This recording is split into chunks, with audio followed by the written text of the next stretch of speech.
말씀은 로마서 3장 27절부터 31절입니다. 로마서 3장 27절에서 31절입니다. 그런즉 자랑할 때가 어디 있느냐? 있을 수가 없느니라. 무슨 법으로냐? 행위로냐?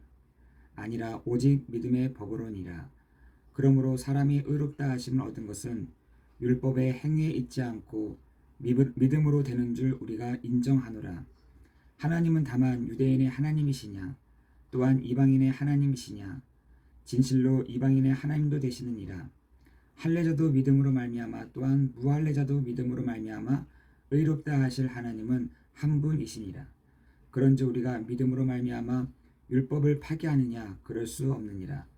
도리어 율법을 굳게 세우느니라. 아멘. 우리는 한 가지를 분명하게 이해하고 정리되어야 사람을 살리고 또 사람을 이해할 수 있고 정리가 될 수 있습니다. 여러분, 이거에 대한 정리가 되어 있지 않으면 우리는 늘 실망할 수밖에 없는, 또 실망뿐만 아니라 넘어질 수밖에 없는 정말 연약한 사람입니다. 우리 사람이 이렇게 무슨 행동을 하거나 무슨 말을 할 때 거기에 굉장히 영향을 받잖아요. 가장 영향받는 데가 사실은 가정에서 영향을 많이 받습니다. 어떤 영향을 받느냐? 상처라는 것에 그 영향을 많이 받는 거죠.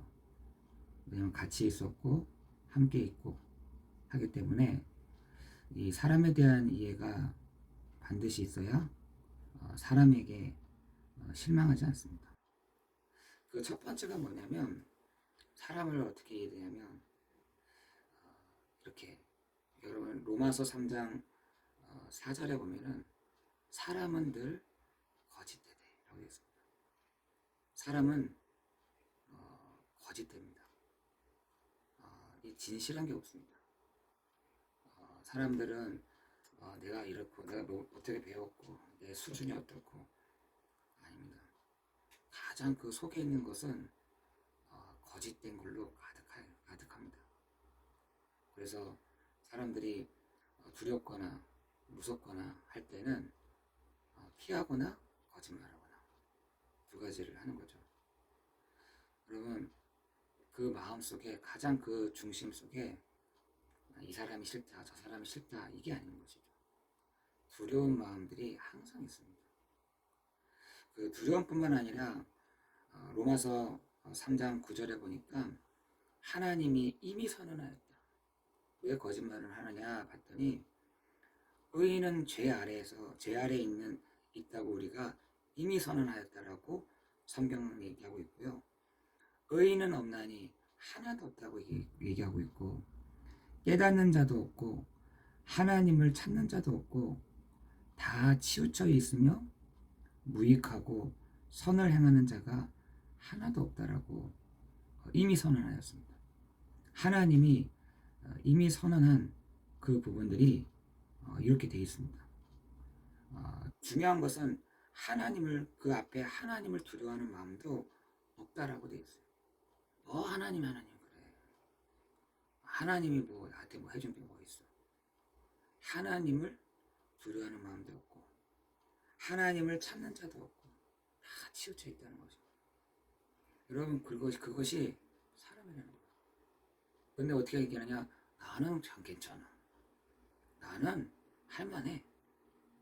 사람은 다 거짓되대. 여러분, 지금 사람들이 그 부분들을 항상 다 가지고 있습니다. 여러분, 무익하다 이 말은요, 내가 이익되고 안 이익되고, 내가 손해보고 안 손해보고, 하나님 없이, 하나님을 떠나서 어떻게 하느냐, 이거 막 찾아다니니까. 근데 핑계를 대기를 나한테 핑계를 대는 것이 아니라, 나 자신한테 핑계 대는 것이 아니라, 저 사람 때문에, 이 사람 때문에, 이것 때문에 막 얘기하는 겁니다. 그러면서 자기는 양심과 율법으로 나 이런 사람이야 라고 자랑하더라는 거예요. 여러분 그것이 로마서 2장에서 얘기를 하잖아요. 그 대표적인 사람이 헬라인과 유대인이다. 이 사람들은요, 나는 법 없이도 사는 사람이야. 나는 양심과 율법으로 나는 충만한 사람이야.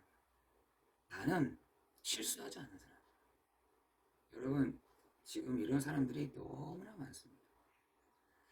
그리고 하나님이 뭐가 필요해요? 나는 하나님 필요하지 않아. 그랬더니 하나님 어떻게 하느냐, 방치에 내버려 둬버린 것입니다. 내버려 뒀는데 하나만 딱 빼면 돼요. 뭘 빼면 되냐?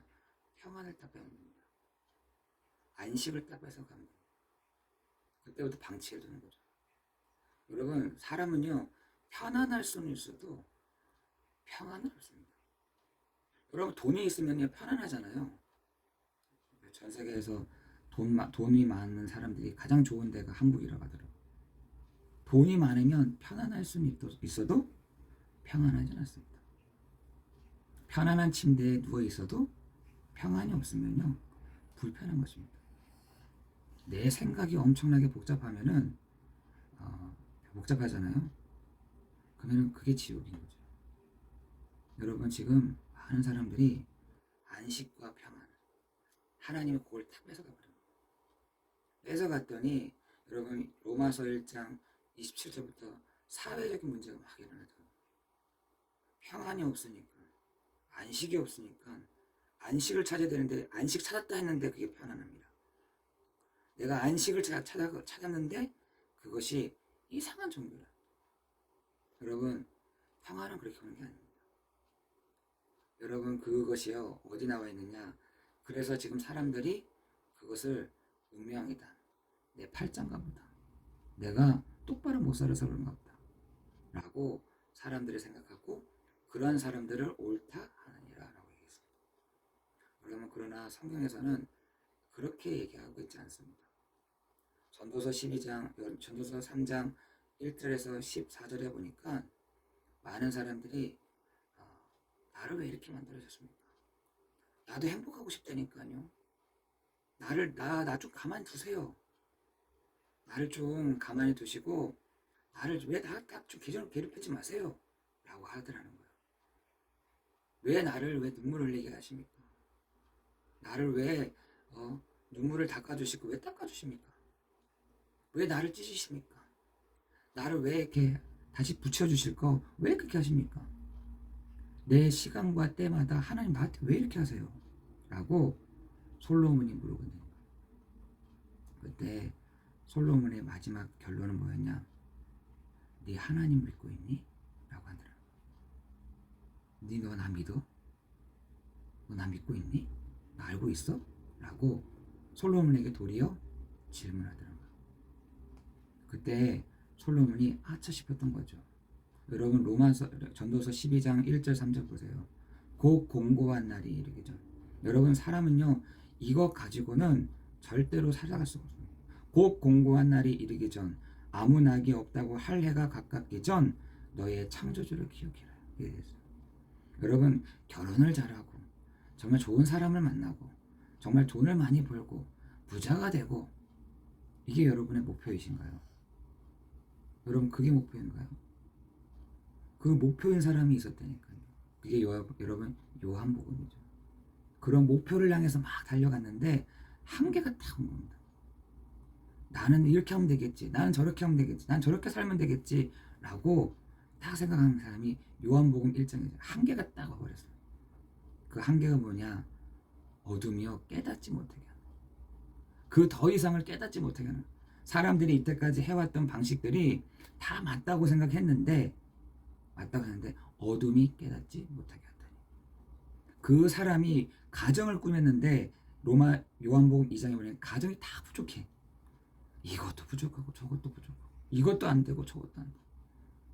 그래서 어떤 요한복음 3장에 진짜 올바른 사람이 일어나서 내가 한번 바꿔보겠다. 그 니고데모잖아요. 근데 이 사람도 한계가 다 온 겁니다. 자기의 노력, 자기의 결심, 자기의 인내를 가지고 이것을 막 뿌리치려 보려 했는데 안 뿌리치시는 거예요. 그래서 밤에 예수님을 찾아가시잖아요. 너가 다시 태어나야 된다. 아니 그럼 내가 어떻게 예수님 내가 엄마 뱃속 다시 들어가야 됩니까? 이해를 잘 못한 거죠. 네가 다시 새롭게 태어나야 돼. 다시 나와야 돼. 여러분 요한복음 4장에 보니까 여러분 지도자들도 이렇게 못 깨닫는데 저 사마리아에 있는 여자가 어떻게 깨닫겠어요? 이 사마리아 여자가 얼마나 한계를 만났는지 이 사람 저 사람만 다 만나본 거죠. 이 사람한테 행복할 줄 알고 저 사람한테 행복할 줄 알고. 여러분 인간을 가장 기본으로 이해하는 것이 로마서 3장 10절에서 11절이에요. 이 눈을 가지고 보지 않으면 다 한계가 없는 거예요. 사람을 많이 만날수록 더 문제가 되는 거예요. 돈이 많으면 많을수록 그게 더 문제가 되어버리는 것입니다. 그래서 성경에서는 예수님이 그 사마리아 여자에게 가시죠. 그 사마리아 여자에게 나한테 물 좀 줄 수 있니? 라고 했더니 아니 선생님 나한테 어떻게 이렇게 물을 달라 하십니까? 당신이 유대인이고 나는 사마리아인데 그뿐만 아니라 혹시 너네 가정에 너에게 또 문제가 있지 않니? 라고 했더니 혹시 당신이 선지자이십니까? 이런 거예요. 당신이 선지자이십니까? 이 사람의 한계는요 어떤 이런 문제를 해결하는 것 내가 이렇게 바꾸는 것이었을까요? 아니죠. 말 못할 그 한계가 딱 있는 거예요. 그 한계를 만난 그 사마리아 여자가 그 예수님을 보고 그리스도를 만나게 된 거죠. 여러분 우리가 이 문제 저 문제 아니고서는 하나님을 갈급한 심령이 하나님 만날 기회가 없다니까요. 그런데 그 여자에게 그 앞에 있는 그리스도를 만났을 때 당신이 바로 그리스도가 되십니까? 라고 물었을 때 네가 말하는 내가 그다 라고 말씀하십니다.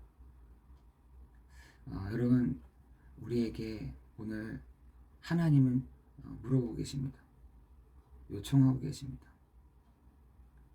뭔가를 잘하고 뭔가를 못하고 내가 안 되고 그거를 하나님이 물어보시는 것이 아니라 진짜 너 만났니? 너 이 그리스도이신 예수를 만났니? 라고 물어보신대. 그 그리스도는 하나님 만나는 길이요. 우리의 죄와 저주의 문제를 해결할 제사장이시요. 사단의 문제를, 이 귀신의 문제를 해결할 창왕이 되신다는 사실인 것이죠. 그 그리스도는 예수시라는 것입니다. 그 예수님을 어떻게 하냐? 손님으로 두시는 것이 아니라 내 안에 주인으로 영접할 때 우리가 비로소 하나님의 자녀가 되는 권세를 우리에게 주셨다라는 사실인 것입니다. 여러분 문제는요 하나님을 만날 수 있는 저로의 기회인 것이죠. 어려운 상황들은요 그리스도를 나의 구주로 만날 수 있는 좋은 시간표가 되는 것입니다. 그래서 우리가 현장에서 뭘 해야 되느냐? 말씀 운동을 해야 됩니다. 말씀을 통해서 사람의 말을 듣는 것이 아니라 하나님이 나에게 하시는 말씀, 그걸 듣는 것이죠. 여러분의 현장에서 그거를 모르고 지나간 사람도 너무 많다. 그냥 내 앞에 있는 한계, 내 앞에 있는 문제, 내 앞에 있는 상황에 팍팍 부딪혀가지고 이걸 어떻게 해야 되지? 이걸 어떻게 이겨내야 되지? 이걸 어떻게 넘어서가야 되지? 모르는 사람들이 너무나 많습니다. 그래서 여러분 요한복음 14장 27절에 내가 주는 평안은 세상이 주는 것 같지 아니하고 그랬어요. 그리스도 안에 그리스도께서 여러분에게 그 뺏었던 것들을 다시 주시는 물려 평안과 안식을 주시는 은혜가 있기를 예수 그리스도 이름으로 기도합니다. 여러분 문제가 와도요 안식 있는 사람은요 괜찮다라고 생각합니다. 여러분 아무리 좋은 배경이 있다 하더라도 평안이 없잖아요. 안식이 없잖아요. 두렵다니까요. 무섭다니까요. 내가 이걸 어떻게 해야 될까? 무섭잖아요. 앞에 있는 상황들 어떻게 벌어질지 모르잖아요. 그러나 그리스도께서 내 안에 계시는 자에게는 하나님은 반드시 안식과 평안함을 주십니다. 그리고 정확하게 볼 수 있는 눈을 주시고 정확한 답을 줄 수 있는 길을 알려주실 줄을 믿습니다. 우리에게 오늘도 하나님이 두려움이 아닌 하나님의 평안과 안식을 주실 뿐만 아니라 오늘 우리에게 정말 답이 되는, 해답이 되는 그 그리스도를 만나는, 그 그리스도가 내 안에 계심을 믿는 오늘 하루 되기를 예수 그리스도 이름으로 기도합니다. 구원받은 성도에게는 있어서는 어떻게 하느냐? 내가 없어야 된다. 구원받은 성도가 내가 어떻고 저떻고 내가 어떤 사람이고, 여러분 그게 없어져야 돼. 내가 아니라 내 안에 계시는 그리스도께서 내 안에서 드러나시는, 내 안에서 나타나시는, 내 안에서 역사하시는 그 신분의 축복을 누려야 될 줄 믿습니다. 우리 그거 잘 안 되잖아요. 도리어 내 앞에 있는 상황, 이거 어떻게 해야 되지? 이게 문제가 어떻게, 이 상황 어떻게 해야 되지? 이 사람 어떻게 해야 되지? 저 사람 어떻게 해야 되지? 우리는 이렇게 막 할 때가 있대. 그것이 아니라 오늘 하나님이 주시는 안식, 하나님 안에서 주시는 평안함을 회복하는 오늘 하루 되기를 예수 그리스도 이름으로 기도합니다. 기도하겠습니다. 요한복음 14장 27절에 내가 주는 평안은 세상이 주는 것 같지 아니하고, 하나님 오늘 말씀을 마음에 새기는 우리에게 하나님의 안식, 하나님의 평안함을 주시는 시간이 되게 주옵소서. 하나님, 우리가 하나님 앞에 올바르게 설 수 있는 것은 내 행위로, 또한 내가 어떻게 함으로 내 자랑을 가지고 하는 것이 아니라 예수의 이름을 믿음으로, 그 믿음의 법으로 적용하시는 그리스도의 일로, 그리스도의 비밀을 믿는 믿음으로 하나님께 나아가오니, 하나님 오늘도 우리에게 성령의 충만함과 오르게 회복되는 날 되게 없어서 예수 그리스도 이름으로 기도드리옵나이다.